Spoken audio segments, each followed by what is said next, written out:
நம்முடைய பிதாவாகிய தேவனாலும் கர்த்தராகிய இயேசுவினாலும் உங்களுக்கு கிருபையும் சமாதான ஆசீர்வாதமும் உண்டாகட்டும் என்று சொல்லி நான் வாழ்த்துகிறேன். இன்றைக்கு நான் ஒரு தனிப்பட்ட மனிதனுடைய ஆசீர்வாதத்தை குறித்து உங்களோடு கூட பேசும்படி வாஞ்சிக்கிறேன். வேதாகமத்திலே ஒரு தனிப்பட்ட மனிதனுடைய வாழ்க்கையும் வீடும் ஆசீர்வதிக்கப்பட்ட ஒரு காரியத்தை குறித்து தான் உங்களோடு கூட பிரசங்கிக்கும்படி வாஞ்சிக்கிறேன். எடுத்தவர்கள் வாசிக்கலாம். 2 சாமுவேலின் புஸ்தகம் 6ஆம் அதிகாரம் 11வது வசனத்தை நம்ம வாசிக்கலாம். கர்த்தருடைய பெட்டி கித்தியனாகிய ஓபேத் ஏதோமின் வீட்டிலே 3 மாதம் இருக்கையில் கர்த்தர் ஓபேத் ஏதோமையும் அவன் வீட்டார் அனைவரையும் ஆசீர்வதித்தார். கர்த்தருடைய பெட்டி கித்தியனாகிய ஓபேத் ஏதோமின் வீட்டிலே 3 மாதம் இருக்கையில் கர்த்தர் ஓபேத் ஏதோமையும் அவன் வீட்டார் அனைவரையும் ஆசீர்வதித்தார். அல்லேலூயா. ஒரு தனிப்பட்ட மனிதனுக்கும் அவனுடைய வீட்டாருக்கும் வந்ததான ஆசீர்வாதம், அதற்கான காரணமும் இங்கே எழுதப்பட்டிருக்கிறது.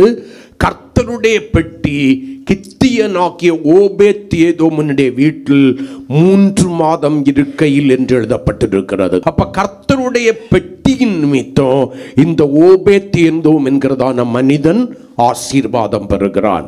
அவனுடைய வீட்டார் ஆசீர்வாதம் பெறுகிறார்கள். கர்த்தருடைய பெட்டி என்றால் என்ன?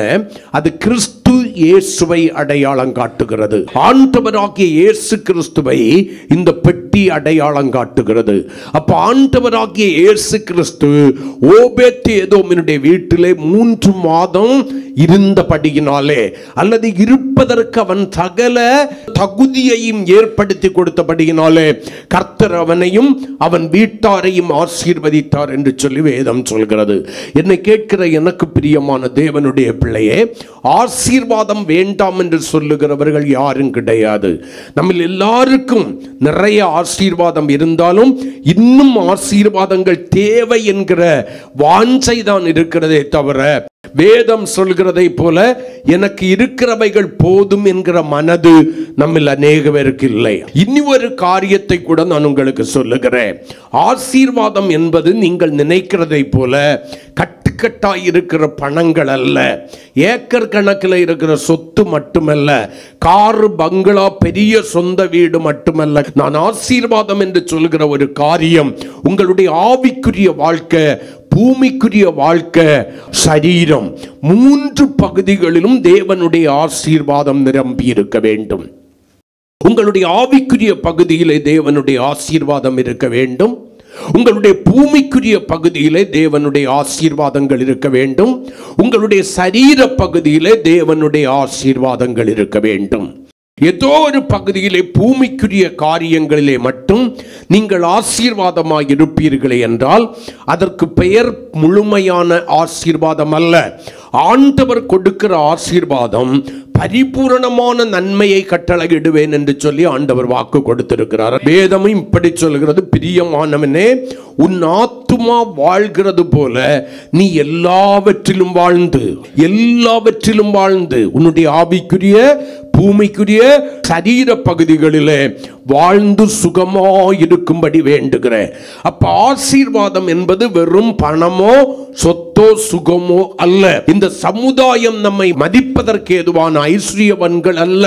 அந்த ஆசீர்வாதம் என்பது வேதம் சொல்கிறது, கர்த்தருடைய ஆசீர்வாதமே ஐஸ்வர்யத்தை தரும், அதனோடு அவர் வேதனையை கூட்டார். ஆமென். எந்த வேதனைகளும் இல்லாம சமாதானமும் சுகமுமாய் வாழுகிற ஒரு ஆசீர்வாதம். கடன் பிரச்சனைகள் இல்லாம, நெருக்கங்கள் இல்லாம, போராட்டங்கள் இல்லாம, இவைகள் எல்லாம் வந்தாலும் நம்முடைய சமாதானத்தையும் சந்தோஷத்தையும் இழக்காம, வேதனை இல்லாத ஒரு வாழ்க்கை, எப்பொழுதும் கர்த்தருக்குள் மகிழ்ச்சியாயிருக்கிற வாழ்க்கை, கவலைப்பட்டு இருதயத்தை ஒடுக்காத ஒரு வாழ்க்கை யாருக்குள்ளால இருக்கிறதோ அவர்களுக்குள்ளால தான் கர்த்தருடைய ஆசீர்வாதம் இருக்கிறது. ஆமென். அந்த ஆசீர்வாதத்தை தான் தேவன் தம்முடைய சபைக்கு கொடுக்க விரும்புகிறார். சரி, இந்த ஓபேத் ஏதோமினுடைய வீட்டை கர்த்தர் ஆசீர்வதித்தார், அவனை ஆசீர்வதித்தார். ஆமென் சொல்லுங்களேன். யார் இந்த ஓபேத் ஏதோம்? நிறைய இடத்துல இருக்கும். நான் ஒரே ஒரு பகுதியை மட்டும் சுட்டி காண்பிக்கிறேன். அநேகம் பேர் கித்தியனாகிய ஓபேத் ஏதோம் என்று சொன்ன உடனே அவன் ஒரு புறஜாதி என்று நினைத்து கொண்டிருக்கிறவர்கள் உண்டு. அவன் புறஜாதியே ஆனால் நன்றாய் கவனித்துக் கொள்ள வேண்டும். தேவனுடைய பெட்டி என்கிற கிறிஸ்துவை அங்கே கொண்டு வைத்திருக்க மாட்டார்கள். அல்லேலூயா. அவன் புறஜாதியான் அல்ல, அவன் ஆசாரிய வகுப்பை சார்ந்தவன் என்று வேதம் சொல்கிறது. 1 நாளாகமத்தின் புஸ்தகம் 26ஆம் அதிகாரம் 1 முதல் 4 வரையிலான வசனங்களை வாசிக்கலாம். வாசல் காக்கிறவர்களின் வகுப்புகளாவன கோராகியர் சந்ததியான ஆசாபின் புத்திரரிலே கோரேயின் குமாரன் மெசலேமியா என்பவன், மெசேலியாவின் குமாரன் மூத்தவனாகிய சகரியாவும், எதியாயேல், செபதியா, எதனியேல், ஏலாம், யோகனான், எலியோனாய் என்னும் 2ஆம் 3ஆம் 4ஆம் 5ஆம் 6ஆம் 7ஆம் குமாரரும் என்று சொல்லிவிட்டு நல்லா கவனிங்க. ஓபேத் ஏதோமின் குமாரர் மூத்தவனாகிய செமையாவும், யோசபாத், சாக்கார், நெதனேயேல், அம்மியேல், இசக்கர், பெயுள்தாயி என்னும் 2ஆம் 3ஆம் 4ஆம் 5ஆம் 6ஆம் 7ஆம் 8ஆம் குமாரருமே தேவன் அவனை ஆசீர்வதித்தார். இப்ப இந்த 4ஆம் வசனத்தை 5வது வசனத்தை நீங்க வாசிக்கணும். ஓபேத் ஏதோமினே அவனையும் அவன் வீட்டையும் ஆசீர்வதித்தார். அப்ப இந்த ஓபேத் ஏதோமையும் அவனுடைய வீட்டையும் கர்த்தர் ஆசீர்வதிப்பதற்கு இவன் புறஜாதியன் அல்ல. முதலாவது நீங்க புரிஞ்சுக்கிடணும், இவன் ஆசாபின் புத்திரரின் வழியிலே வருகிறான். ஆசாப் என்பவன் யார்? தேவனுடைய ஆலயத்திலே தேவனை பாடி ஆராதனை செய்வதற்கென்று தாவீது ராஜாவினாலே தலைவனாய் ஏற்படுத்தப்பட்ட ஒரு மனுஷன். சங்கீதத்தின் புஸ்தகத்தில் நீங்கள் வாசிக்கலாம், ஆசாபின் சங்கீதம். தேவனை துதித்து பாடும்படி தாவீதினால் ஆசாபினுடைய கரத்திலே கொடுக்கப்பட்ட பாடல் என்றெல்லாம் வேதம் நமக்கு கற்றுக் கொடுக்கிறது. நல்லா நீங்க கவனிக்கணும். அப்ப இந்த மனிதன் எத்தனையோ ஆசாபினுடையதான பிள்ளைகள், குமாரர்கள் இருக்கிறார்கள், சந்ததிகள் இருக்கிறார்கள். ஏன் இந்த ஓபேத் ஏதோமை கர்த்தர் ஆசீர்வதித்தார்? அதை நீங்க புரிஞ்சுக்கிடணும். அப்ப இயேசு இருக்கிற இடத்துல ஆசீர்வாதம் உண்டு. இயேசு இருப்பதற்கு எந்த இடத்தை நம்ம ஆயத்தம் பண்ணி கொடுக்கிறோமோ அங்கே என்ன உண்டு? கர்த்தருடைய வேதனை இல்லாத ஆசீர்வாதம் உண்டு.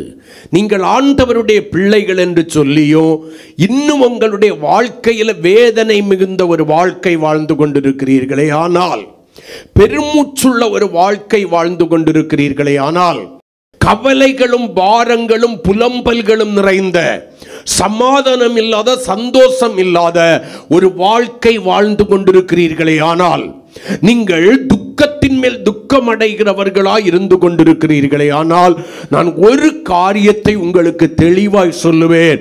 தேவனுடைய பெட்டியாகிய கிறிஸ்து உங்களுடைய வாழ்க்கையை ஆசீர்வதிப்பதற்கு நீங்கள் இன்னும் இடம் கொடுக்கவில்லை. ஓபேத் ஏதோமுக்கு வீட்டில் இந்த பெட்டி எப்படி வந்ததுன்னு முதல்ல நம்ம பார்க்கணும். இது எங்கே இருந்த பெட்டி? ஆதியாகமத்தின் புஸ்தகம் 26ஆம் அதிகாரம் 34வது வசனத்தை ஒருவர் வாசிக்கலாம். மகா பரிசுத்த ஸ்தலத்திலே சாட்சி பெட்டியின் மீதில் கிருபாசனத்தை வைப்பாயாக. அப்ப இந்த பெட்டி என்கிற தேவனுடைய பெட்டி, நல்லா கவனிங்க, உடன்படிக்கை பெட்டி எங்க இருந்துச்சு? மகா பரிசுத்த ஸ்தலத்திலே. பழைய ஏற்பாட்டிலே ஆசரிப்பு கூடாரம் என்கிற ஒன்றை தேவனுடைய மனுஷனாகிய மோசேயினிடத்திலே கர்த்தர் உருவாக்கும்படி அவனுடைய உள்ளத்திலே அந்த வரைபடத்தை கொடுக்கிறார். அந்த ஆசரிப்பு கூடாரம் எப்படி இருக்க வேண்டும், அதனுடைய தளவடங்கள் என்ன என்று சொல்லி ஆண்டவர் சொல்லுகிறார். ஒரு மனுஷனுடைய ஆவி, ஆத்மா, சரீரத்தை போல பிதா, குமாரன், பரிசுத்தாவியானவர் என்கிற திரியேக தேவனை போல இந்த ஆசரிப்பு கூடாரமாகிய தேவ வாசஸ்தலத்தில் 3 பகுதிகள் இருக்க வேண்டும். முதலாம் பகுதி பிரகாரம். இரண்டாம் பகுதி பரிசுத்த ஸ்தலம். எபிரேயர் 9:3-4 நீங்கள் வாசிக்கும் போது இரண்டாம் திரை என்று வேதம் சொல்கிறது. இந்த இரண்டாம் திரை ஆகிய திரையிட்டு மறைக்கப்பட்டதான மூன்றாவது பகுதி எதுன்னு கேட்டீங்கன்னா மகா பரிசுத்த ஸ்தலம். பிரகாரத்திலே யார் வேண்டும் என்றாலும் வரலாம், அதற்கு தடை இல்லை. பலிப்பொருளை கொண்டு வந்து தேவனுக்கு பலி செலுத்தலாம், தடை இல்லை. பரிசுத்த ஸ்தலத்தில் அபிஷேகம் பண்ணப்பட்ட ஆசாரியர்கள் மட்டுமே இருக்க வேண்டும். ஆனால் மகா பரிசுத்த ஸ்தலத்துக்குள்ளால வேற யாருக்கு உரிமை கிடையாது. அந்நாட்களிலே பிரதான ஆசாரியனாய் யார் இருக்கிறானோ அவன் மட்டும் வருடத்திலே ஒரு முறை மட்டும் மகா பரிசுத்த ஸ்தலத்துக்குள்ளாய் போகலாம். இந்த மகா பரிசுத்த ஸ்தலத்துக்குள்ளால மிகவும் 4 பொருட்கள் முக்கியம். ஒன்று, தேவனுடைய பெட்டி என்கிற உடன்படிக்கை பெட்டி. 2, அதன் மூடியாகிய கிருபாசனம். 3, அந்த கிருபாசனத்திலே ஏக வேலையாய் செய்யப்பட்ட கேருபீன்கள். 4வதாக இன்னொரு காரியம் அங்கே தனித்திருக்கும். தேவனுடைய பெட்டி, கிருபாசனம், கேருபீன், இது 3ம் ஒன்றாக இணைந்திருக்கும். ஆனால் தூபபீடம் என்கிற ஒன்று தனித்திருக்கும். ஆமென். ஆனா இந்த 4 பொருட்கள் எங்கே இருக்கிறது? மகா பரிசுத்த ஸ்தலத்துக்குள்ளே இருக்கிறது. இந்த பெட்டி கிறிஸ்துவை அடையாளம் காட்டுகிறது. அதன் மூடியாகிய கிருபாசனம் கிறிஸ்து நம்மேல் வைத்த கிருபையை வெளிப்படுத்துகிறது. அதற்கு மேல் நிற்கிறதான கேருபீன்கள் நம்மை அடையாளம் காட்டுகிறது. ஆனால் பிரமாணம் என்ன? கிருபையும் கிறிஸ்துவும் இணைந்திருக்க வேண்டுமே தவிர கிருபையும் கிறிஸ்துவும் ஒருபோதும் பிரிக்கப்படக்கூடாது. ஆசரிப்பு கூடாரம் இந்த இடத்திலிருந்து இன்னொரு இடத்திற்கு புறப்பட்டு போகிறதான வேளையில ஜனங்களுக்கு பிரயாணம் ஜனங்கள் புறப்பட்டு போகும்படி மேகம் மேல் எழும்புகிறதான வேளையில இந்த ஜனங்கள் மறுபடியும் இந்த பெட்டியெல்லாம் என்ன பண்ணணும்? தூக்கி அதற்கென்று நிபந்தனைகள் கொடுக்கப்பட்டிருந்தது. அந்த முறையில் தான் சுமந்து கொண்டு செல்ல வேண்டும். அதை சுமப்பதற்கென்று ஒரு கூட்டத்தை கர்த்தர் ஆயத்தம் பண்ணி வைத்திருந்தார். நல்ல கவனிக்கணும். இப்படி மகா பரிசுத்த ஸ்தலத்துக்குள்ளால கேருபீன்களின் நடுவிலே வாசம் பண்ணின தேவன் என்று சொல்லி வேதம் சொல்கிறது. ஆமென். புதிய ஏற்பாட்டில் வரும்போது எங்கே 2-3 பேர் அவருடைய நாமத்து நிமித்தம் ஒருமனப்பட்டு கூடினாலும் அங்கே அவர்கள் நடுவிலே நான் இருப்பேன். கரங்களை கொட்டி கர்த்தரை ஸ்தோத்திரம் பண்ணுவோம். கேருபீன்களின் நடுவில் 1 சாமுவேலின் புஸ்தகம் 4ஆம் அதிகாரம் 3-4 வசனங்களை வாசித்து பாருங்கள். வேதம் என்ன சொல்கிறது? ஜனங்கள் திரும்ப பாளையத்திற்கு வந்தபோது இஸ்ரவேலின் மூப்பரானவர்கள், இன்று கர்த்தர் பெலிஸ்தருக்கு முன்பாக நம்மை முறிய அடித்ததென்ன?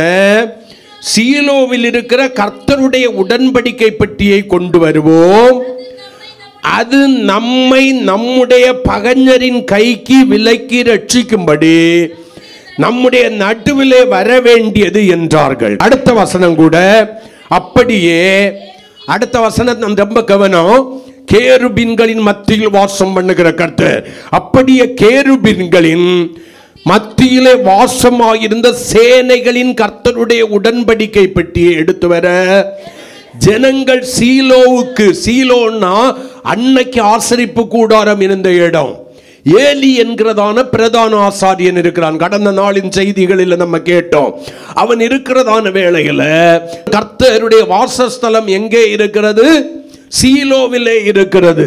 அந்த சீலோவில் இருந்து கர்த்தருடைய உடன்படிக்கை பற்றி எடுத்து வர ஜனங்கள் சீலோவுக்கு சொல்லி அனுப்பினார்கள். அங்கே ஏலியின் 2 குமாரராகிய ஒப்னியும் பினகாசும் தேவனுடைய உடன்படிக்கை பற்றி அண்டையிலே இருந்தார்கள். அதுக்கு கீழே நீங்க வாசிச்சீங்கன்னா தெரியும். மகா பரிசுத்த ஸ்தலத்தில் இருக்க வேண்டியதான உடன்படிக்கை பெட்டி கிறிஸ்துவும் கிருபையும் இணைந்ததை போல இருக்க வேண்டிய உடன்படிக்கை பெட்டி பிரித்தெடுக்கப்பட்ட பெலிஸ்தர் இஸ்ரவேலுக்கு விரோதமாக யுத்தம் செய்த பாளையத்திற்குள்ளே கொண்டு செல்கிறார்கள். இதற்கு முன் ஒருபோதும் இப்படி நடந்ததில்லை என்று சொல்லி பெலிஸ்தரை என்ன பண்ணுகிறார்கள்? சாட்சி கொடுக்கிறார்கள். அப்ப முதலாவது இங்கே பிரமாணம் மீறப்படுகிறது. பிரமாணத்தை மீறி கிருபை தனியாகவும் கிறிஸ்து தனியாகவும் பிரித்தெடுக்கப்பட்டு பெலிஸ்தருடைய பாளையத்திலே கொண்டு போகிறார்கள். ஏன் ஆண்டவர் இவர்களை சத்துருக்களுடைய கரத்திலே ஒப்பு கொடுத்தார்? இவர்கள் ஆண்டவரை விட்டு பின்வாங்கி போய்விட்டார்கள். இதுவரைக்கும் இவர்களுக்கு ராஜாக்கள் இல்லை, நியாயாதிபதிகளின் காலங்களிலே வாழ்ந்து கொண்டிருக்கிறார்கள். இன்னும் இஸ்ரவேலுக்கு என்று தனி ராஜா இல்லாத நாட்கள் அவைகள். அந்த நாட்களிலே இருக்கிற பிரதான ஆசாரியன் நியாயாதிபதியாய் இருக்கிறான், நியாயம் செய்கிறான். தீர்க்கதரிசிகள் தீர்க்க தரிசனம் சொல்லிக் கொண்டிருக்கிற காலம். ஆகையினாலே தேவன் தம்முடைய ஜனங்களை எச்சரித்து பார்க்கிறார். ஆனால் ஜனங்கள் உணர்வடைந்து மனம் திரும்புவதாயில்லை. ஆகையினாலே கர்த்தர் பெலிஸ்தர் என்கிற சத்துருக்களுடைய கரத்திலே இவர்களை என்ன பண்ணிவிட்டார்? ஒப்பு கொடுத்து விட்டார். ஜனங்கள் யுத்தத்திலே முறிந்தோடி போகிறார்கள். அவர்களுக்கு ஒரு நோக்கம் வந்துவிட்டது, எண்ணம். ஆண்டவருடைய பெட்டியை பாளையத்தில் கொண்டு வந்தோம்னா கர்த்தர் நமக்கு ஜெயம் தந்து விடுவார். ஆமென். முன்பின் யோசிக்காம மகா பரிசுத்த ஸ்தலத்தில் இருக்கிறதான கிறிஸ்துவுக்கு அடையாளமாக இருக்கிற உடன்படிக்கை பெட்டியை பெலிஸ்தருடைய பாளையத்திற்குள்ளாய் கொண்டு வருகிறார்கள். பெலிஸ்தருடைய பாளையத்துக்குள்ள வந்தவுடனே இஸ்ரவேல் ஜனங்கள் எல்லோரும் ஆர்ப்பரிக்கிற ஒரு காரியம் அங்கே எழுதப்பட்டிருக்கிறது. ஆமென் சொல்லுங்களேன். ஆர்ப்பரிக்கிறார்கள், தேவன் பாளையத்திலே வந்து விட்டார் என்று சொல்லி. பயங்கரமான ஆரவார சத்தம் உண்டாகிறது. பெலிஸ்தருக்குள்ளாய் ஒரு கேள்வி, இன்னும் யுத்தத்தில் அவர்கள் ஜெயிக்கவில்லை, நம்மை மேற்கொள்ளவில்லை, ஏன் இஸ்ரவேலினுடைய பாளையத்திற்குள்ளாய் இப்படிப்பட்ட பயங்கரமான மகிழ்ச்சி நிறைந்த ஒரு ஆரவார சத்தம் உண்டாயிற்று என்று பார்க்கும்போது இஸ்ரவேலின் தேவன் எங்க வந்திருக்கிறாரு? பாளையத்தில் வந்துட்டாரு. ஆமென். பெலிஸ்தர் சொல்லுகிறார்கள், அவர்களுடைய தேவன் எங்க வந்துட்டாரு? பாளையத்தில் வந்துட்டாரு. இதற்கு முன் ஒருபோதும் இப்படி நடந்ததில்லைன்னு சொல்லிட்டு தன்னோடு கூட இருக்கிறதான பெலிஸ்த வீரர்களை பார்த்து சொல்லுங்கள், திடன் கொள்ளுங்கள், பயப்படாதிருங்கள். ஆமென். ஒரே ஒரு காரியத்தை சொல்றாங்க, எபிரேயர் நமக்கு அடிமைகளாய் இருந்தது போல, இஸ்ரவேலர் நமக்கு அடிமைகளாய் இருந்தது போல நாம் அவர்களுக்கு அடிமைகளாய் போய் விடாதபடிக்கு நாம் யுத்தம் செய்ய வேண்டும் என்று சொல்லி என்ன பண்றாங்க? தன்னுடைய ஜனங்களுக்கு பெலிஸ்தர் கட்டளை இடுகிறார்கள். யுத்தம் மும்முரமாய் நடக்கிறது. இஸ்ரவேல் ஜனங்கள் வெட்டுண்டு விழுந்து மரித்து போகிறார்கள். யுத்தத்திலே தோற்று போய் ஓட ஆரம்பிக்கிறார்கள். இப்ப மகா பரிசுத்த ஸ்தலத்தில் இருந்ததான கிறிஸ்துவுக்கு ஒப்புமையா இருக்கிறதான அந்த பெட்டி யாருக்குடைய கரத்திலே போகிறது? புறஜாதியாகிய விக்கிரகாராதனைக்காரர்கள் ஆகிய பெலிஸ்தருடைய கரத்திலே போகிறதை வேதம் நமக்கு 4ஆம் அதிகாரத்திலே சுட்டி காண்பிக்கிறது.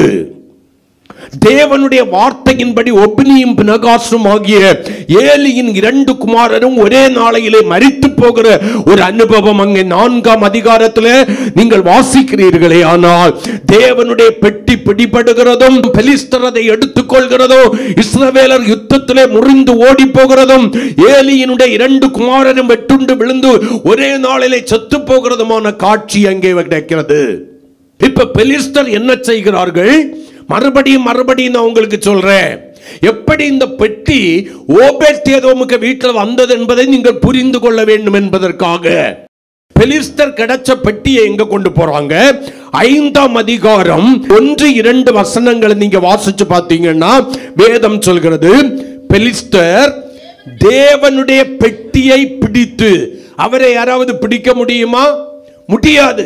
இந்த ஜனங்களுடைய மதியினத்தின் நிமித்தம் அவர்கள் கர்த்தருடைய வல்லமை இன்னதென்று சொல்லி அறிந்து கொள்ளும்படியாக தேவன் அதை ஏற்றுக்கொள்கிறார். அதை எபனேசரிலிருந்து அஸ்தோத்திற்கு கொண்டு போனார்கள். 2ஆம் வசனம் ரொம்ப முக்கியமான வசனம். மகா பரிசுத்த ஸ்தலத்திலே கேருபீன்கள் நடுவில் வாசமாய் இருக்க வேண்டிய தேவனுடைய பெட்டி இப்ப எங்க வருது பாருங்க.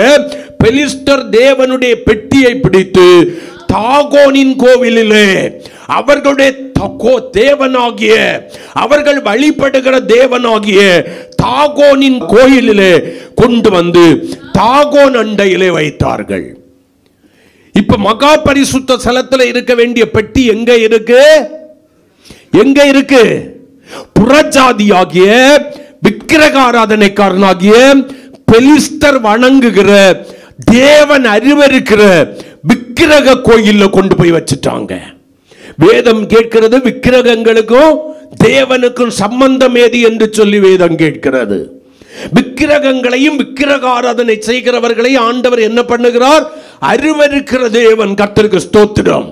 மனுஷனுடைய கையின் கிரியைகளினால் செய்யப்பட்ட விக்கிரகங்கள் தேவன் அருவருக்கிற அசுத்தம் நிறைந்தவைகள். ஆனால் தேவன் அருவருக்கிற அந்த பெலிஸ்தருடைய தேவனாகிய தாகோனுடையதான வீட்டிலே அல்லது அவனை வைத்திருக்கிற அந்த கோயிலிலே தாகோனுக்கு முன்பாக தேவனுடைய பெட்டி இருக்கிறது. இப்ப தேவனுடைய வல்லமை தாகோனுக்கு விரோதமாக என்னப்படுகிறது? வெளிப்படுகிறது. ஆமீன் சொல்லுங்களேன். அதிகாலையில் அவங்க வரும்போது எப்படி இருக்கிறாம? முகங்குப்புற விழுந்து கிடக்கிறான். ஆமேன். மறுபடியும் தூக்கி நிறுத்துறாங்க. மறுபடியும் அடுத்த நாள் வரும்போது அவன் தன்னுடைய கைகளை எல்லாம் உடைச்சுக்கிட்டு கிடக்கிறான். கர்த்தருக்கு ஸ்தோத்திரம். ஆனாலும் பெலிஸ்தர் விடுறதா இல்லை. இப்ப தேவனுடைய கரம் என்ன பண்ணுகிறது? பெலிஸ்தரை வாதிக்க ஆரம்பிக்கிறது. எங்கெங்க இந்த பெட்டி இருந்துச்சோ அங்கெல்லாம் தேவனுடைய வாதை எழும்ப ஆரம்பித்தது. குறிப்பா மூலவியாதி என்கிறதான ஒரு பெரிய வாதை, மூலவியாதி என்கிறதான ஒரு கொடிய வாதையினாலே பெலிஸ்த ஜனங்களை கர்த்தர் வாதிக்க ஆரம்பித்தார். எந்த பட்டணங்களிலே இந்த பெட்டி போனதோ அங்கெல்லாம் கர்த்தருடைய வாதை ஜனங்களை என்ன பண்ண ஆரம்பிச்சுச்சு? துன்பப்படுத்த ஆரம்பித்தது. பெலிஸ்தருக்கு ஒண்ணுமே புரியல. அவர்களுக்கு ஒன்று புரிந்து விட்டது. எங்களுடைய தேவனாகிய தாகோனும் அவருக்கு முன்னால் நிற்க முடியவில்லை, எங்களாலும் நிற்க முடியவில்லை. அப்ப ஒரே வழி, இந்த பெட்டியை மறுபடியும் இஸ்ரவேல் தேசத்திற்கு என்ன பண்ணணும்? அதற்குரிய காணிக்கைகளையும் வெகுமதிகளையும் செலுத்தி அனுப்பணும்னு தீர்மானிச்சு அந்த வசனங்கள்ல நீங்க வாசிச்சீங்கன்னா பெலிஸ்தருடைய தேசத்துல மும்முரமா இருந்தது என்று சொல்லி 5ஆம் அதிகாரம் 11வது வசனத்தின் கடைசி பகுதியில் வாசிக்கலாம். பெலிஸ்தருடைய பட்டணங்களில் என்ன இருக்கு? சாவு. நீங்கள் 9ஆம் வசனத்தில் வாசிக்கும் போது மூலவியாதியை உண்டாக்கி அவர்களை என்ன பண்ணினார்? வாதித்தார். சிறியோர் முதல் பெரியோர் மட்டும் மூலவியாதியினால இருக்கிறாங்க. அந்த மூலவியாதியின் நிமித்தம் கர்த்தருடைய கரம் அவர்களுக்கு எதிராக இருந்தபடியினால சாவு மும்முரமாக, மும்முரனா என்ன? வெகு வேகமாக இடைவிடாத சாவாக மாறிக்கொண்டிருக்கிறது. 6ஆம் அதிகாரத்தில் வரும்போது பெலிஸ்தருடைய தேசத்துல பெட்டி எத்தனை மாசம் இருந்துச்சு? 7 மாதம் இருந்தது என்று சொல்லி 6ஆம் அதிகாரம் 1வது வசனம். நான் சொல்றதெல்லாம் 1 சாமுவேலில் தான் இருக்கு. 1 சாமுவேல் 6ஆம் அதிகாரம் 1வது வசனத்தை நீங்க வாசிச்சீங்கன்னா கர்த்தருடைய பெட்டி எங்க இருந்துச்சு? பெலிஸ்தரின் தேசத்துல 7 மாதங்கள் இருக்கிறது. அதுக்கு மேல இவங்களால என்ன பண்ண முடியல? கர்த்தருடைய பெட்டியை வச்சிருக்க முடியல. அவங்களுக்கு ஒண்ணு தெரிஞ்சு போச்சு, இன்னும் கொஞ்சம் காலதாமதம் பண்ணணும்னா பெலிஸ்தருடையதான பட்டணங்கள் எல்லாம் அழிந்து போகும், பெலிஸ்த ஜனங்கள் எல்லாம் அழிந்து போவார்கள். ஆகையினால 2வது வசனத்துல பூஜாரிகளையும் குறி சொல்கிறவர்களையும் அழைத்து கர்த்தருடைய பெட்டியை பற்றி நாங்கள் என்ன செய்ய வேண்டும்? ஐயா, தெரியாம தூக்கிட்டு வந்துட்டோம், எங்களுக்கு அந்த அறிவு இல்லை. இவர் இருக்கிறது மகா பரிசுத்த ஸ்தலம் என்கிற அறிவு எங்களுக்கு இல்லை. ஆனால் ஒன்று தெரிய, இவர் பயங்கரமானவர் என்று சொல்லி அது சாதாரண ஒரு பெட்டி தானே நினைச்சிட்டோம், கொண்டு வந்துட்டோம். எங்க தேவனாலையும் அவரை ஒண்ணும் பண்ண முடியல, எங்களாலையும் ஒண்ணும் பண்ண முடியல. அல்லேலூயா. இப்ப திரும்பி அனுப்புறதுக்கு என்ன பண்ணணும்னு முயற்சிக்கிறார்கள். திரும்பி அனுப்புவதற்கான பிரமாணங்களை அந்த குறி சொல்லுகிறவர்களும் பூஜாரிகளும் சொல்லுகிறார்கள். ஆமென் சொல்லுங்களேன். அல்லேலூயா. எங்க திரும்பி அனுப்பணும்? இஸ்ரவேல் தேசத்திற்கு நீங்க என்ன பண்ணணும்? திரும்பி அனுப்பணும். இப்போ ஒரு நிபந்தனை கொண்டு வராங்க. இந்த வாதையும் மரணமும் தற்செயலா நடந்திருக்கும்னா இந்த பெட்டி நம்மை விட்டு போன பிறவைக்கு என்ன நடக்கும்? மறுபடியும் மறுபடியும் என்ன பண்ணும்? இந்த மரணமும் வாதையும் தொடர்ந்து கொண்டிருக்கும். ஆனா இது கர்த்தருடைய கரமே. ஆனால் இந்த பெட்டி நம்மை விட்டு போன உடனே என்ன ஆயிரும்? அந்த வாதை நின்று போயிடும்.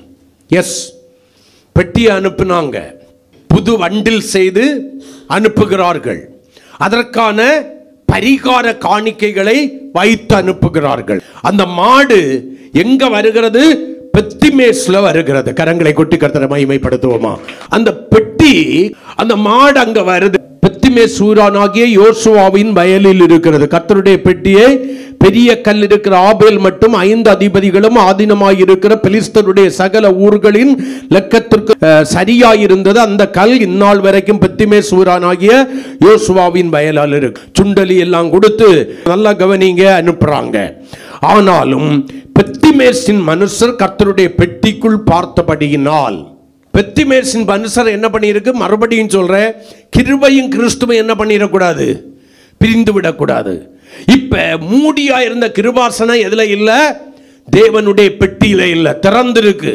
இவர்களுக்கு ஒரு ஆர்வம், இதுவரைக்கும் இந்த பெட்டிக்குள்ளால என்ன இருக்கு, எப்படி இருக்கும்னு நம்ம பார்த்தது கிடையாது, ஒரே ஒருக்கா எட்டி பார்த்துருவோம்னு சொல்லி இவர்கள் பெத்மேசின் மனுஷர் யாரு? இஸ்ரவேலரா புறஜாதிகளா? இஸ்ரவேலர். பிரமாணத்தை மீறி தேவனுடைய பெட்டியை எட்டி பார்க்கிறார்கள். வேதம் சொல்கிறது 50,070 பேரை கர்த்தர் அடித்து போட்டார். கரங்களை கொட்டி 50,070 பேரை கர்த்தர் அடித்து போட்டார். நல்லா நீங்க கவனிக்கணும். இப்ப பெத்மேசின் மனுஷருக்கு என்ன வந்துச்சு? ஆமென், பயம் வந்துச்சு.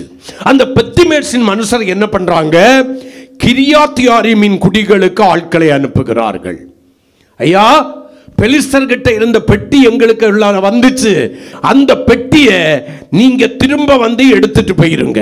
இப்ப 7ஆம் அதிகாரத்துக்கு வந்துடுறோம். 7ஆம் அதிகாரத்தில் 1வது வசனத்தை 2வது வசனத்தை வாசிங்க. அப்படியே கீரியாத்யாரீமின் மனுஷர் வந்து கர்த்தருடைய பெட்டியை எடுத்து மேட்டின் மேல் இருக்கிற அபினதாபின் வீட்டிலே கொண்டு வந்து, இந்த அபினதாபின் யாருதான்? லேவி கோத்திரத்தை சார்ந்த ஆசாரியன் தான். அபினதாபின் வீட்டிலே கொண்டு வந்து வைத்து கர்த்தருடைய பெட்டியை காக்கும்படிக்கு அவன் குமாரராகிய எலெயாசரை பரிசுத்தப்படுத்தினார்கள். பெட்டி கீரியாத்யாரீமிலே அநேக நாள் தங்கி இருக்கையில், அப்படின்னு சொல்லிக்கிட்டு எவ்வளவு நாள் தங்கி இருந்துன்னு சொல்றாங்க? 20 வருஷம் தங்கி இருக்கையில் அங்கே இருந்தது. இஸ்ரவேல் குடும்பத்தார் எல்லாரும் கர்த்தரை நினைத்து புலம்பிக் கொண்டிருந்தார்கள். அல்லேலூயா. இப்ப நீங்க புரிஞ்சுக்கிடணும், ஒரு உண்மையை உங்களுக்கு இங்க நான் சொல்ல போறேன், நல்லா கவனிங்க. தேவனுடைய பெட்டி 20 வருஷம் ஒரு மனிதனுடைய வீட்டில் இருக்கிறது. அவனுடைய பேர் என்னது? அபினதாப். அல்லேலூயா, ஆமென். 20 வருஷம் அந்த பெட்டி இருக்கு. அந்த 20 வருஷத்துல அவனையும் அவன் வீட்டையும் கர்த்தர் ஆசீர்வதித்தார் என்று சொல்லி வேதம் சொல்லல. இவன் இப்படி மட்டுமல்ல, தனக்கு 2 குமாரர்கள் இருந்தார்கள். ஒருவனுடைய பெயர் என்னது? கர்த்தருக்கு ஸ்தோத்திரம், எலெயாசர். இன்னொருவனுடைய பெயர் ஊசா.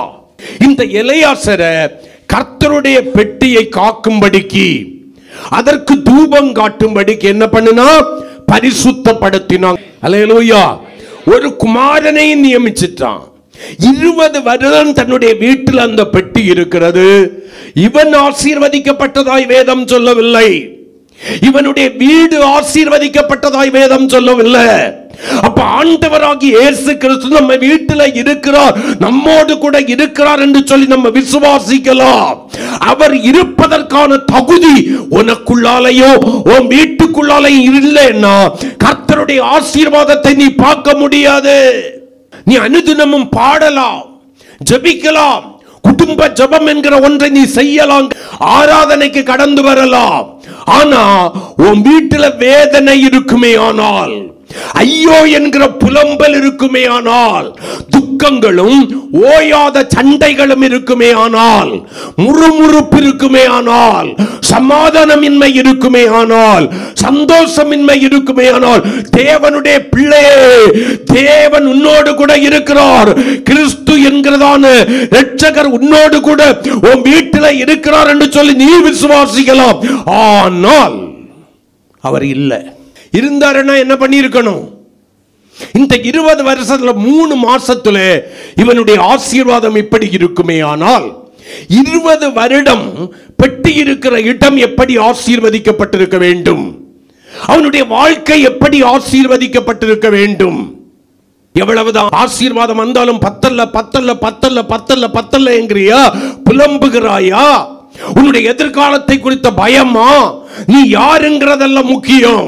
நீ அபினதாபாவே இருந்துகிட்டு உன்னுடைய குமாரனாகிய எலேசரை நீ பரிசுத்தப்படுத்து வேண்டாம் என்று சொல்லவில்லை. ஆனால் தேவன் உன்னுடைய வீட்டிலே வாசம் பண்ணுவதற்கு எதுவான தகுதி உன் வீட்டில் இல்லைன்னா, தேவன் உனக்குள்ளே வாசம் பண்ணி உன்னை ஆசீர்வதிப்பதற்கான தகுதி இல்லைன்னா, கர்த்தருடைய ஆசீர்வாதம் உன்னுடைய வாழ்க்கையில வரவே வராது. வேதனை இல்லாத ஆசீர்வாதத்தை நீ பார்க்கவே முடியாது என்பதை மறுபடியும் உங்களுக்கு நான் சொல்றேன். பீரோவை திறந்த பணம் இருக்கலாம், பணத்துக்கு பற்றாக்குறை இல்லாம இருக்கலாம், பரவாயில்லை. நகை அப்படியே இருந்து போனாலும் பணம் குறைவுபட்டதுன்னா அடிமானம் வைக்கிறதுக்குன்னு நகையை சேர்த்து வைத்திருக்கலாம், பரவாயில்லை. ஆனா வேதனை இல்லாத சமாதானமும் சந்தோஷமும் இருக்கா? எதிர்காலத்தை குறித்த பயம் இல்லாத ஒரு வாழ்க்கை வாழ்ந்துகிட்டு இருக்கிறியா? உன் இருதயத்தை ஒடுக்காத கவலையற்ற ஒரு சந்தோஷம் வாழ்க்கையில இருக்கா? நீ தேவனை ஆராதிக்கிறவனே ஆனால், கிறிஸ்து என்கிற உடன்படிக்கை பெற்று உன்னிலே வாசம் பண்ணுவது உண்மையானால், உன்னுடைய வாழ்க்கை அப்படி ஆசீர்வதிக்கப்பட வேண்டும். வெறும் பணத்தினாலும் பொருளினாலும் அல்ல. மறுபடியும் சொல்றேன், உன்னுடைய ஆவிக்குரிய பூமிக்குரிய சரீர பகுதிகள் முழுவதும் தேவனுடைய ஆசீர்வாதத்தினால் நிரம்பி இருக்க வேண்டும். கர்த்தருடைய ஆசீர்வாதத்திற்கு நீ பங்காளியாய் மாறி இருக்க வேண்டும். அது உன்னுடைய வாழ்க்கையில இருக்கா? 20 வருஷம் ஒருவனுக்கு வீட்டில் இருக்கு. வேதத்தை அதுக்கு தான் நான் இவ்வளவு நேரம் உங்களுக்கு. மகா பரிசுத்த ஸ்தலத்திலே வாசம் பண்ண வேண்டிய கிறிஸ்து பெலிஸ்தருடைய தாகோனுடைய கோயில்ல இருக்கிறாரு. அங்கிருந்து அவருடைய பயங்கரத்தை பார்த்து பட்டணமா கொண்டு போறாங்க. அங்கும் தேவனுடைய வாதை அவர்களை விடவில்லை. இப்ப அவர்கள் இஸ்ரவேலுக்கு அனுப்புவதற்காக புது வண்டில்களை செய்து, நல்லா கவனிங்க, இங்க பிரமாணத்தை புறஜாதி மாற்றான். அவனுக்கு தெரியாது வண்டியில ஏத்தக்கூடாதுன்னு, அவனுக்கு தெரியாது. அவனுக்கு தெரிஞ்சிருக்கும்னா தேவனுடைய பெட்டியை கொண்டு போய் எங்க வைக்க மாட்டான், தாகோனுடைய கோயிலே வச்சிருக்க மாட்டான், கொண்டே போயிருக்க மாட்டான். ஆனா நம்ம தெரிந்து தவறு செய்து கொண்டிருக்கிறோம், கற்பனையை மீறி கொண்டிருக்கிறோம். தேவனுடைய பெட்டியை சுமக்கிறது யாருக்கு வேலை? ஆசாரியர்களுடைய வேலை. அது தோளிலே சுமக்கப்பட வேண்டியது. ஆனா புது வண்டிலின் மேல் ஏற்றுகிறார்கள். ஊசாய அடிச்சு கொன்னுட்டாரு. தாவீது பயந்து பெட்டியை கொண்டு போய் ஓபேத்ஏதோமுக்கு வீட்டில் வச்சுட்டான்னு சொல்லி நமக்கு தெரியும். இந்த அதிகாரத்தில் தொடர்ந்து வாசிங்கன்னா, சவுலின் நாட்களில தேவனுடைய பெட்டியை என்ன பண்ணாம போனாங்க? தேடாமல் போனார்கள். 1 நாளாகமத்தின் புஸ்தகம் 13ஆம் அதிகாரம் 3வது வசனத்தை நீங்க வாசிச்சீங்கன்னா, அதுவரை நியாயாதிபதிகளின் காலமாயிருக்கிறது. இப்ப இஸ்ரவேலிலே முதல் ராஜாவாகிய சவுலை கர்த்தர் அபிஷேகம் பண்ணுகிறார். அல்லேலூயா, ஆமென். ஆனால் சவுல் இஸ்ரவேலை அரசாண்ட அந்த நாட்களிலே தேவனுடைய பெட்டியை குறித்த கரிசனையற்றவனாய் இருந்து விட்டான். ஐயோ, தேவனுடைய பெட்டி அங்கே இருக்கிறது, நம்ம எப்படியாகிலும் கொண்டு வந்து மறுபடியும் மகா பரிசுத்த ஸ்தலத்திலே கிருபையையும் கிறிஸ்துவையும் இணைக்க வேண்டும் என்கிறதான அந்த நினைவற்றவனாய் மாறிவிட்டான். உங்ககிட்ட கிறிஸ்து இருந்தா மட்டும் போதாது, கிருபையும் இணைந்திருக்க வேண்டும். இயேசு இருக்கிறார்னு நினைச்சா போதாது, அவருடைய கிருபை உன்னோடு கூட இணைந்திருக்க வேண்டும். அப்பதான் உன்னுடைய வாழ்க்கையில என்ன வரும்? ஆசீர்வாதம் வரும். அந்த 1 நாளாகமம் 13:3 வாசிங்க. இப்ப சவுலை குறித்து வேதம் என்ன சொல்கிறது?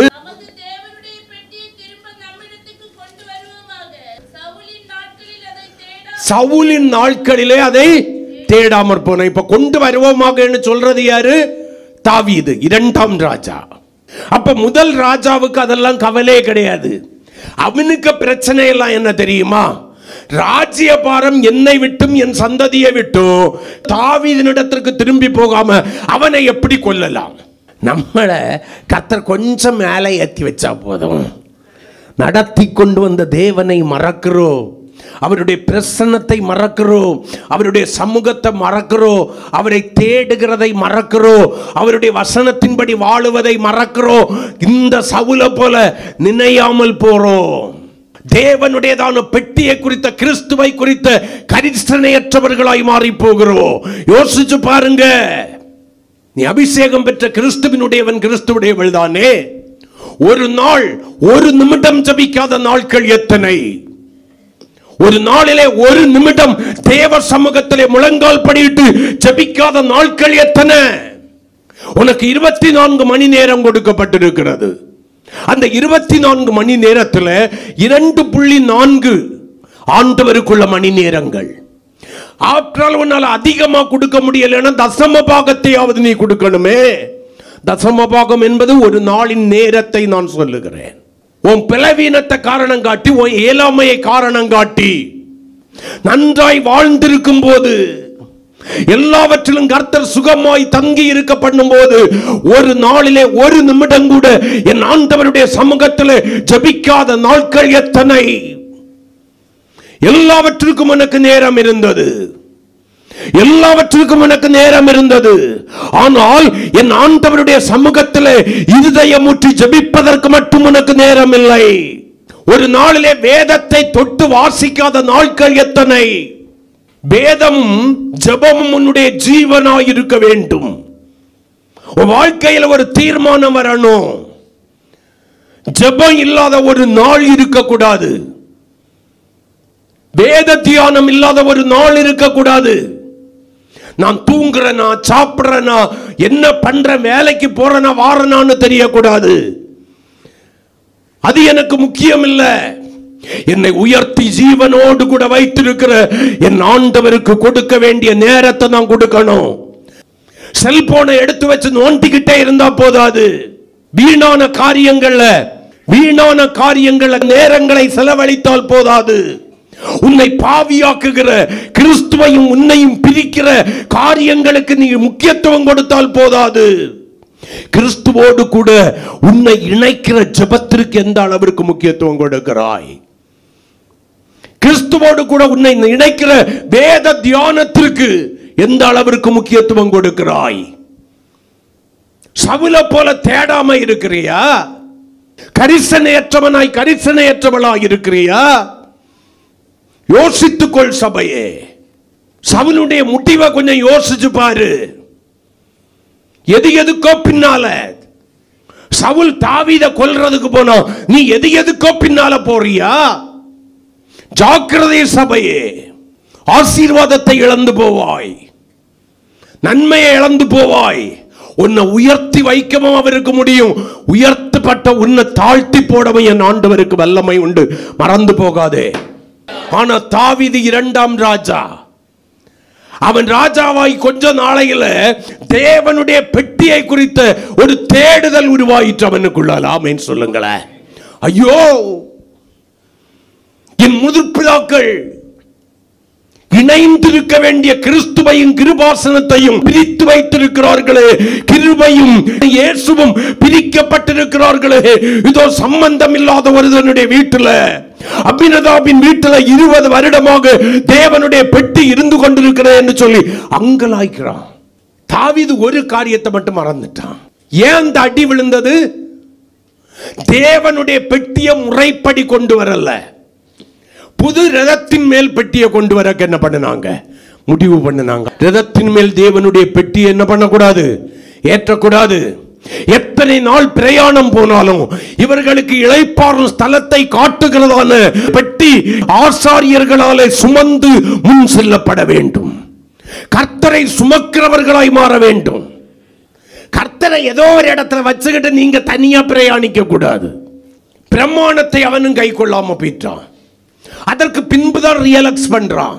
ஐயோ, இவ்வளவு பெரிய அடி விழுந்துட்டு அவன் என்னையா தப்பு பண்ணிட்டான்? அபினதாபின் குமாரன் தானே.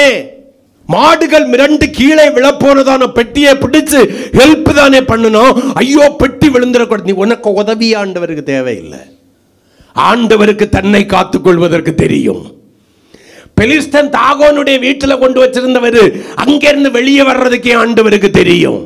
விழாம நிக்கிறதுக்கும் தெரியும். கரங்களை கொட்டி நீ விழாதபடிக்கு எச்சரிக்கையாயிரு. நீ விழாதபடிக்கு எச்சரிக்கையாயிரு. ஆண்டவரை நீ தூக்கி பிடிக்கண்டா. அவருக்கு எல்லாம் தெரியும். சர்வ வல்லமை உள்ள தேவன் அவர். மனுஷ பார்வையில் அவன் செய்தது நல்லதுதான். ஆனால் தேவ பார்வையில் என்ன ஆயிற்று? இவன் தான் ரதத்தை நடத்திக்கிட்டு இருக்கிறான். இவனும் இவனுடைய சகோதரனும் சேர்ந்துதான் ரதத்தை நடத்திக்கிட்டு இருக்கிறாங்க. ஆண்டவர் அடித்தார், செத்தான். தாவீதுக்கு துக்கம் வந்துச்சு. ஐயோ, இப்ப தாவீது எங்க கொண்டு வைக்கிறான்? முதல்ல நம்ம வாசிச்சோமே, ஓபேத்ஏதோமின் வீட்டில் தேவனுடைய பெட்டியை கொண்டு வைக்கிறான். பெலிஸ்தருக்கு வாதைகளையும் மரணத்தையும் கொடுத்த பெட்டி, பெத்திமேசின் மனுஷர்களை 50,070 பேரை கொன்ற பெட்டி, புத்தி உள்ளவன் சிந்திக்க கடவான். அபினதாவின் வீட்டில் 20 வருடம் இருந்தும் ஆசீர்வாதம் கொடுக்காத பெட்டி, மறுபடியும் தேவனுடையதான நகரமாகி எருசலேமின் இடத்திற்கு கொண்டு வரலான்னு நினைச்சாச்சுன்னா பெரிய அடிவிழ பண்ணி ஊசாயை கொன்று போட்ட தேவனுடைய பெட்டி, அதே பெட்டி தான், அதே கிறிஸ்து தான். ஒருவனுக்கு வாதையும் மரணத்தையும் கொடுக்கிறாரு, ஒருவனுக்கு சாவை கொடுக்கிறார். நல்லா கவனிங்க, ஒருவனுக்கு ஆசீர்வாதமே இல்லாம போகிறது, அவனுடைய பிள்ளைகளில் ஒருவன் செத்து போகிறான். தேவனுடைய பெட்டியை பிடிக்க போனவன் அதே பெட்டி, அதே கிறிஸ்து. ஓபேத்ஏதோமினுடைய வீட்டில் 3 மாசம் இருக்கையில் ஓபேத்ஏதோமையும் அவன் வீட்டாரையும் ஆசீர்வதித்தார் என்று எழுதப்பட்டிருக்கிறது. அவனுக்கு ஆசீர்வாதம் வந்ததற்கு காரணம், கிறிஸ்து எனக்குள்ளால எங்களுக்குள்ளால இருக்கிறாருன்னு சொன்னா போதாரு, இருக்கிறாரான்னு சொல்லிக்கிட்டு தடவி பார்க்கணும். இருக்கிறாருன்னு நம்பினா போதாது, இருப்பதற்கான தகுதி உடையவளாய் நீ மாறணும். அப்பதான் கர்த்தருடைய ஆசீர்வாதம் உன் மேல வந்து இறங்கும். இம்மையிலும் மறுமையிலும் 100 ஆசீர்வாதங்களை கொடுக்கிற ஆண்டவர் தேடுகிற உன்னை என்னைக்கும் தரித்திரனா வைக்க மாட்டாரு, என்னைக்கும் கடனாளிய வைக்க மாட்டாரு, என்னைக்கும் நோயாளிய வைக்க மாட்டாரு, என்னைக்கும் பிரச்சனைகளின் மேல் பிரச்சனைகளையும் போராட்டங்களின் மேல் போராட்டங்களையும் கொடுக்க மாட்டாரு. கர்த்தர் உன்னை சோதித்து பார்க்கிற ஒரு காலம் உண்டு. அந்த சோதனையை நீ ஜெயிக்கும் போது, ஆமே, கர்த்தருக்கு கொடுக்க வேண்டிய கனத்தையும் மகிமையையும் நீ கொடுக்கிறவளாய் இருந்தால், தேவ பிள்ளையே, ஓபேத்ஏதோமை அவன் வீட்டாரையும் ஆசீர்வதித்த கர்த்தருடைய ஆசீர்வாதம் உன் வீட்டின் மேலும் வந்து தங்கும். உனக்கு உண்டானவைகள் ஆசீர்வதிக்கப்படும். 2 சாமுவேலின் புஸ்தகம் 6ஆம் அதிகாரத்தை வீட்டில் போய் வாசிச்சு பாருங்க. குறிப்பா 2ஆம் வசனம், 3ஆம் வசனம், 6, 7 வசனம், 9, 10 வசனங்களை வாசிச்சு பாருங்க. எப்படி அந்த பெட்டி ஓபேத்ஏதோமினுடைய வீட்டில் வந்துச்சுன்னு வேத பிரமாணம் சொல்லுகிறது. இப்ப தாவீது கேள்விப்படுறான், ஐயா, நீ தேவனுடைய பெட்டியை ஓபேத்ஏதோமினுடைய வீட்டில் கொண்டு வச்சிரு. அங்க 3 மாசம் ஆச்சுல்ல, ஓபேத்ஏதோமையும் அவன் வீட்டாரையும் கர்த்தர் அபரிவிதமாய் ஆசீர்வதிச்சிருக்கிறார். தாவீது யோசிக்கிறான், எங்க தப்பு நடந்துச்சு? புது ரதத்தின் மேல் ஏற்றினதுதான் தப்பு. இனி அப்படி அல்ல, கற்பனையின்படி பெட்டியை என்ன பண்ணிட்டு வரணும், சுமந்து கொண்டு வர வேண்டும்னு சொல்லி மறுபடி எருசலேமுக்கு கொண்டு வந்தது நமக்கு இப்ப வேண்டாம். அப்ப தேவனுடைய பெட்டி 3 மாதம் அவனுடைய வீட்டில் இருக்கையில் கர்த்தர் அவனையும் அவனுடைய வீட்டையும் ஏன் ஆசீர்வதித்தார்? பெரிய காரியம் எல்லாம் சொல்லல, 3-4 காரியங்களை நான் சொல்லல, ஒரே ஒரு காரியத்தை அது நம்ம வாழ்க்கையில உண்டான சோதிச்சு பார்க்க போகிறோம். இப்படியாய் சொல்லுகிறேன், கிறிஸ்து தன்னுடைய வீட்டிலே வாசம் பண்ணுவதற்கு தன்னையும் தன் வீட்டையும் அவன் தகுதிப்படுத்தி இருந்தான். கரங்களை கொட்டி கர்த்தரை மகிமைப்படுத்துவோமா? ஹல்லேலூயா. தகுதிப்படுத்தி இருந்தான் என்பது நான் எதை சொல்லுகிறேன்? மகா பரிசுத்த ஸ்தலத்திலே வாசம் பண்ணின ஆண்டவராகும் என் வீட்டில் வர போறார். ஆமென் சொல்லுங்களேன். முதலாவது, அவர் வாசம் பண்ணுவதற்கு என் வீடு தகுதி உள்ள வீடாய், அவர் வாசம் பண்ணுவதற்கு நான் தகுதி உள்ளவனாய், என்னையும் என் வீட்டையும் பரிசுத்தப்படுத்திக் கொள்ள வேண்டும். கரங்களை கொட்டி கர்த்தரை ஸ்தோத்திரம் பண்ணுவோம். ஐயா, அம்மா, கிறிஸ்து உங்களிலும் உங்கள் வீடுகளிலும் வாசமாயிருந்து உங்களையும் உங்கள் வீட்டாரையும் ஆசீர்வதிப்பதற்கு நீங்கள் உங்களை தகுதிப்படுத்திக் கொள்ளுங்கள். உங்கள் வீட்டை தகுதிப்படுத்திக் கொள்ளுங்கள். அது பரிசுத்த ஸ்தலமாய் மாறட்டும். தேவன் வாசம் பண்ணுகிற வாசஸ்தலமாய் மாறட்டும். சங்கீதத்தில் ஒரு வசனம் உண்டு, இந்த ஸ்தலத்தை நான் விரும்பினபடியினால் இங்கே வாசம் பண்ணுவேன். நீ ஜெபிக்கலாம், நீ வேதத்தை வாசிக்கலாம், ஆனால் கிறிஸ்துவும் வீட்டுக்குள்ளால வாசமா இருக்கிறாரா? உனக்குள்ளால வாசம் பண்ணுகிறாரா? ஆண்டவர் எப்போதுமே உன் கையை இப்படி இருக்க விட மாட்டாரு. எல்லாவற்றிலும் இப்படி இருக்கிற உன்னுடைய கையை இப்படி மாற்ற வல்லமை உள்ளவராய் இருக்கிறார். நீ தகுதி உள்ளவளாய் மாறும்போது கரங்களை கொட்டி சும்மலே இல்ல இல்லன்னு பல்லவி பாட கர்த்தர் உன்னை விட மாட்டாரு. சரணம் பாட கர்த்தர் உன்னை விட மாட்டாரு. குறைவுகளை நிறைவாக்கி நடத்துகிற தேவனாக, உன்னுடைய கையின் பிரயாசங்களை உன்னிடத்திலே உறுதிப்படுத்துகிற தேவனாக, வருமானத்தின் வாசல்களை திறந்து தருகிற தேவனாக, பற்றிக்கப்பட்ட வருஷங்களின் விளைவை திரும்ப தருகிற தேவனாக, நீ வேண்டிக் கொள்வதற்கு நினைக்கிறதற்கு மேலாக கிரியை செய்கிற தேவனாக. ஹல்லேலூயா. சிங்க குட்டிகள் தாழ்ச்சி அடைந்து பட்டினியாய் கிடந்தாலும் கர்த்தரை தேடுகிற நீ ஒரு நன்மையிலும் குறைவுபடாதவளாக உன்னை மாற்றுவா. தேவன் வாசம் பண்ணுகிற உன்னுடைய வீட்டை அசுசிப்படுத்த நினைக்கிற காரியம் ஓயாத சண்டை, ஒருவரை குற்றம் சாட்டுகிறது, முறுமுறுப்பு. இஸ்ரவேல் ஜனங்கள் வாசலில் கூடார வாசலில் நின்று தேவனுக்கு விரோதமாய் தேவ மனுஷனுக்கு விரோதமாய் முறுமுறுத்ததை போல முறுமுறுக்கிற அனுபவம். தேவன் எப்படி இருப்பார்? வசனத்திற்கு புறம்பான வாழ்க்கை வாழுகிறேன் என்று தெரிந்தும் வசனத்திற்கு புறம்பாய் துணிகரம் கொண்டு வாழுகிற வாழ்க்கை. இஸ்ரவேல் ஜனங்களுக்கு ஒரு நிபந்தனை கர்த்தர் கொடுத்திருந்தார். உபாகமத்தின் புஸ்தகம் 23ஆம் அதிகாரம் 14வது வசனத்துல கொஞ்சம் வாசிங்க. உன் தேவனாகிய கர்த்தர் உன்னை ரட்சிக்கவும் உன் சத்துருக்களை உனக்கு ஒப்புக் கொடுக்கவும் உன் பாளையத்திற்குள்ளே உலாவிக் கொண்டிருக்கிறார்.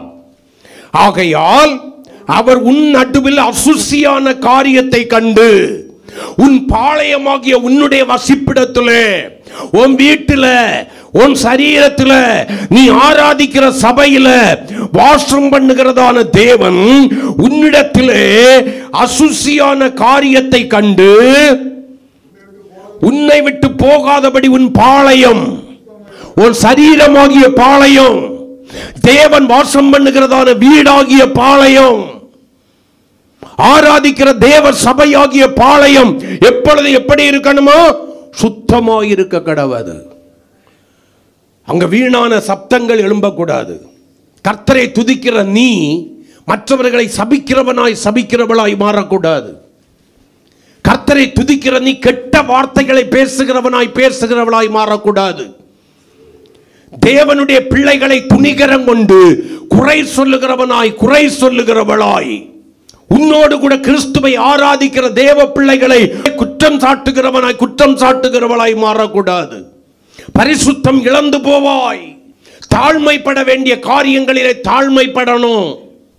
ஏற்றுக்கொள்ள வேண்டிய காரியங்களிலே ஏற்றுக்கொள்ளணும், சகிக்கணும். ஒருவரில் ஒருவர் ஊக்கமாய் அன்பு கூறணும். உன் குடும்பத்திலே அந்த பிரமாணம் இல்லைன்னா எப்படி வெளியே வரும்? ஆகான போல விலக்கி வைக்கப்பட்டதையெல்லாம் எடுத்து எங்க கொண்டு வரக்கூடாது, வீட்டுக்குள்ளால வரக்கூடாது. அவைகளை நிக்கிரகம் பண்ணாவிட்டால் நான் இனி உங்கள் நடுவில் இரேன்னு சொன்னார் யோசுவா 7ஆம் அதிகாரத்தில்.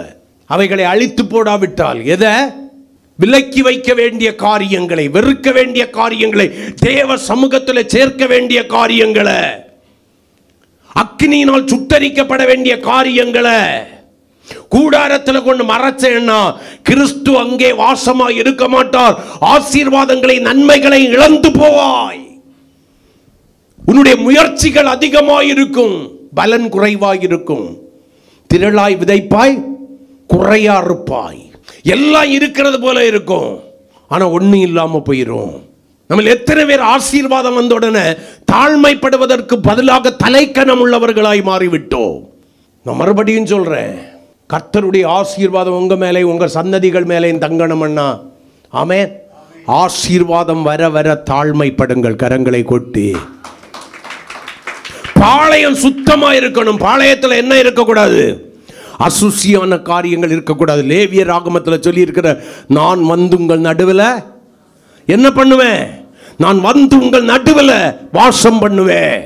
கிறிஸ்துவும் கிருபையும் இணைந்து கேருபீன் ஆக்கிய உன்னை ஆசீர்வதிக்க ஆரம்பிக்கும். கரங்களை கொட்டி மகிமைப்படுத்துவோம்.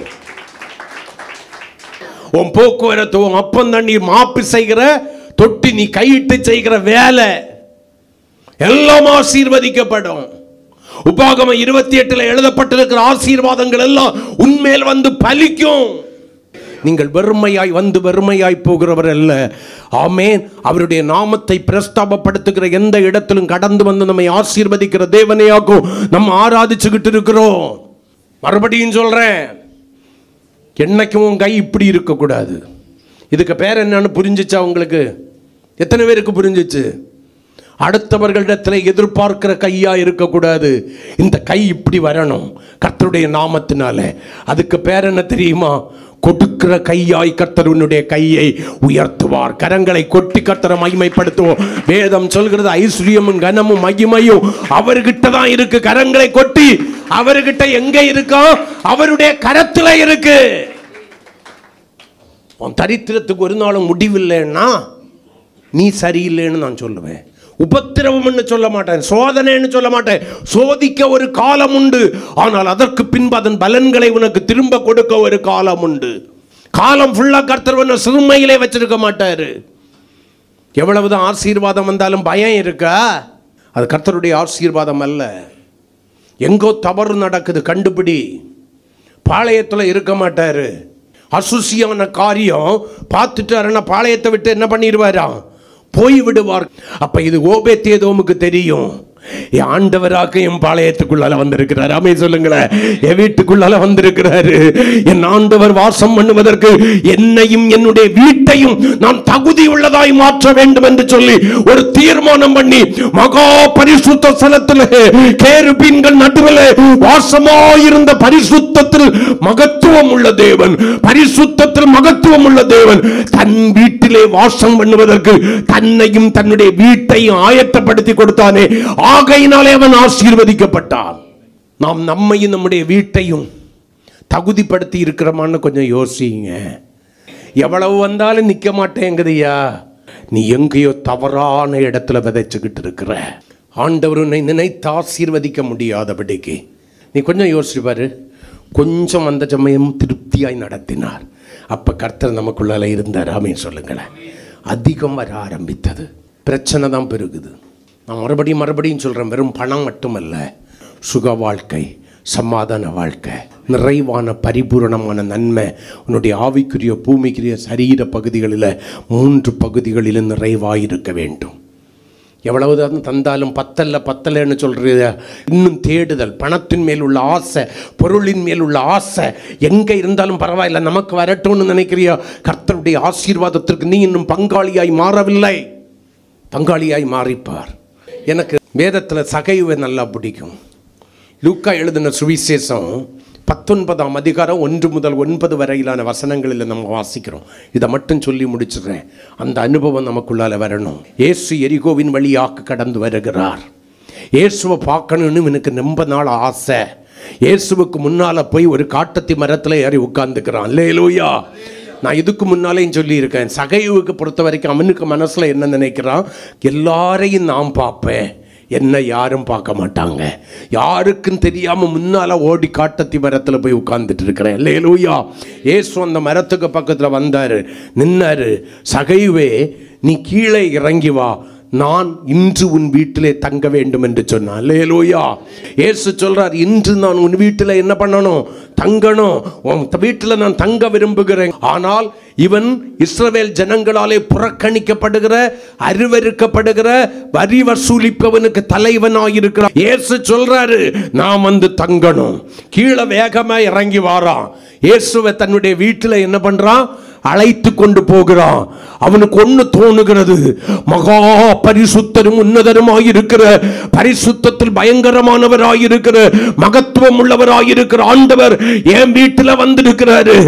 ஒரு 100க்கு அதிபதி சொன்னா, அவர் என்னுடைய வீட்டில் வர்றதுக்கு நான் பாத்திரம் நல்லன்னு சொன்னா, சகையும் நான் பாத்திரம் இல்லைன்னு சொல்லல.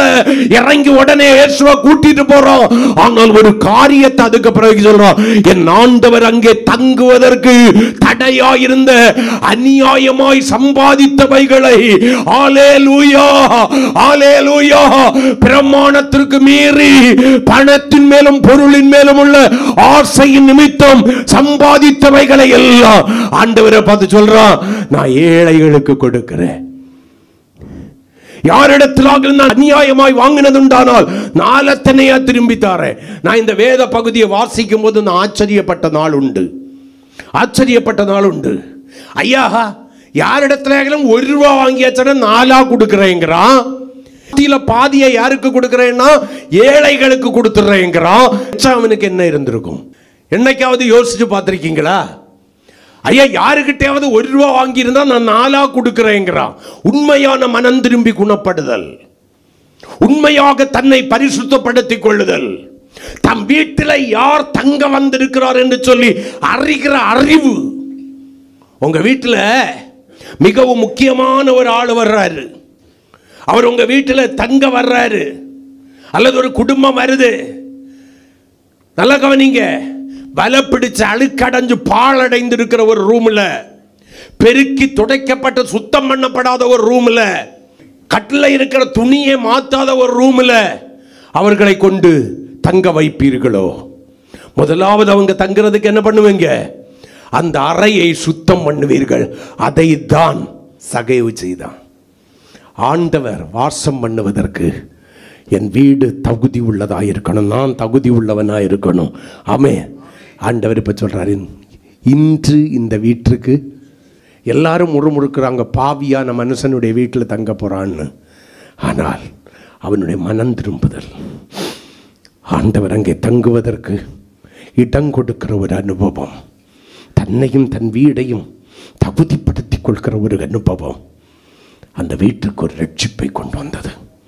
ரட்சிப்பு என்பது என்ன?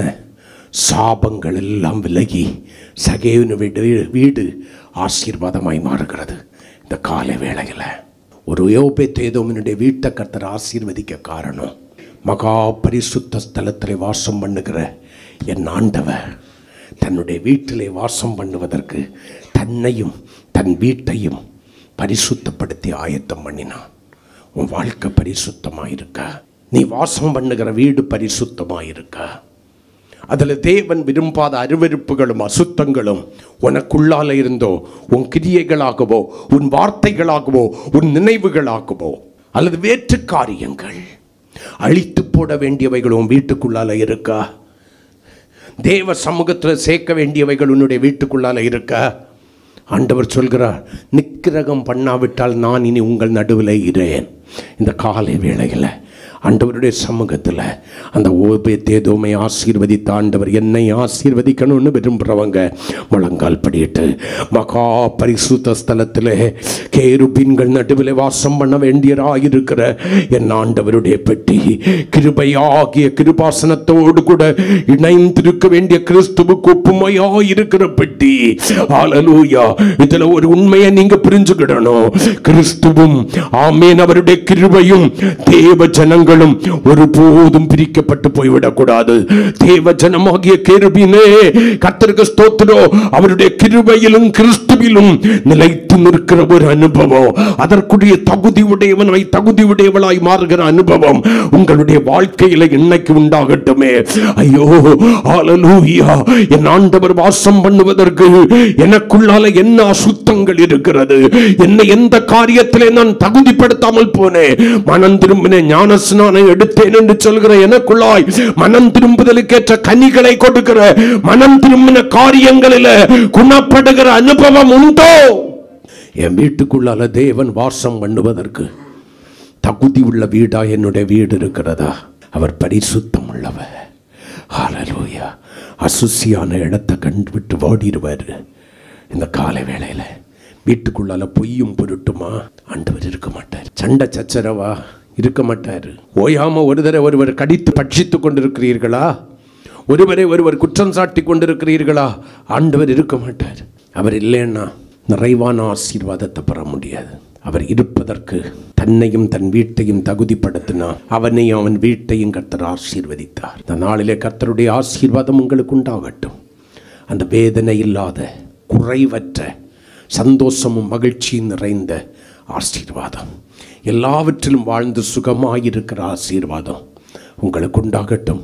கர்த்தர் நம்மை ஆசீர்வதிப்பார்.